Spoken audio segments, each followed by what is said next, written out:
Salut. Dis-moi, on va faire quoi en classe tout de suite à ton avis? Résolution de problème. Mais j'ai aucun problème moi. Mais non. C'est en mathématiques. Ouf.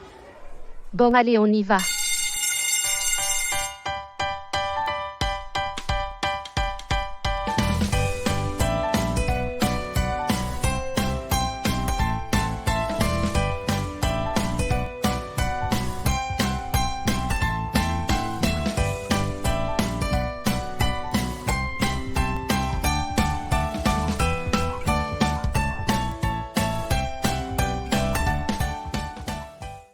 Bonjour les enfants.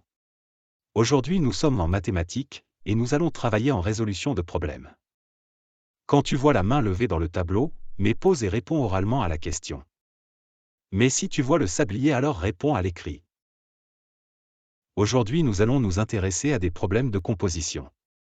Mais avant de commencer, sais-tu ce qu'est une composition?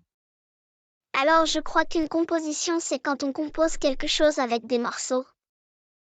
Ici par exemple, on peut composer 6 boîtes pour former une boîte plus grande. Exactement. On peut dire que les petits carrés sont des parties, et que l'on va les composer pour former un tout. Pour comprendre ce qu'est un problème de composition, je te propose de lire celui-ci. Dans ma boîte, il y a 20 perles bleues, 35 perles roses et 12 perles vertes. La boîte m'a coûté 13 €. Combien de perles cela fait-il en tout? Ne t'inquiète pas. Il faut toujours commencer par enlever les valeurs inutiles au problème. Tu en vois une?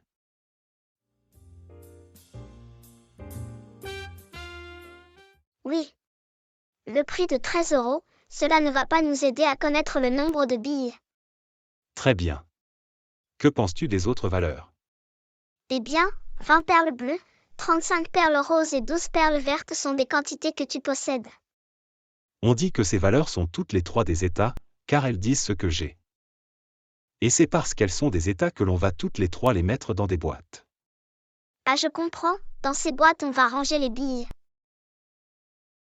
Oui, allons-y. Facile, j'ai donc ici 3 états, j'encadre 20, 35 et 12. Oui, mais il en reste une quatrième. Es-tu capable de la trouver?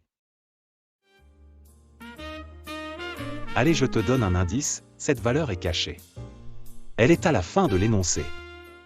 J'ai compris. Si elle est cachée à la fin, c'est le point d'interrogation. C'est la valeur que l'on recherche. On a donc 4 états. Maintenant tu vas mettre les valeurs dans notre schéma de composition. 20 est une des parties des billes que tu possèdes, 35 est aussi une partie, et enfin 12 est la dernière partie. Et le tout? On cherche combien il y a de perles en tout. Donc je mets le point d'interrogation sur le tout. Parfait. Alors maintenant peux-tu reproduire le schéma avec les valeurs sur ton ardoise, et en dessous écrire le calcul qui permet de trouver la réponse?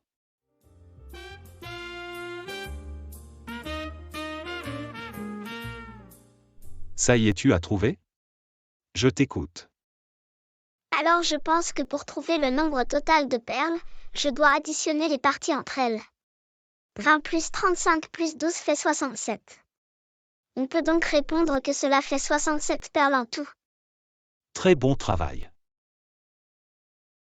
Pour expliquer comment on résout un problème de mathématiques, je te propose d'écrire une petite synthèse en 5 points. Je te donne un peu de temps pour écrire ces étapes.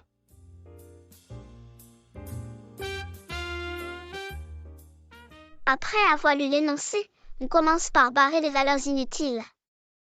Ensuite, on va repérer les valeurs utiles en les encadrant car ce sont toutes des valeurs d'état. Attention à ne pas oublier le point d'interrogation car c'est aussi une valeur. Comme c'est une situation de composition, on trace ce schéma. On y place les valeurs, on met les parties dans les petites cases du bas, et le tout au-dessus de l'accolade. Le schéma nous aide pour le calcul, car le tout est la somme des parties. Dans la dernière étape, on répond à la question avec une phrase. Bravo, c'est donc fini pour la découverte des situations de composition. Maintenant il ne reste plus qu'à t'entraîner. À bientôt.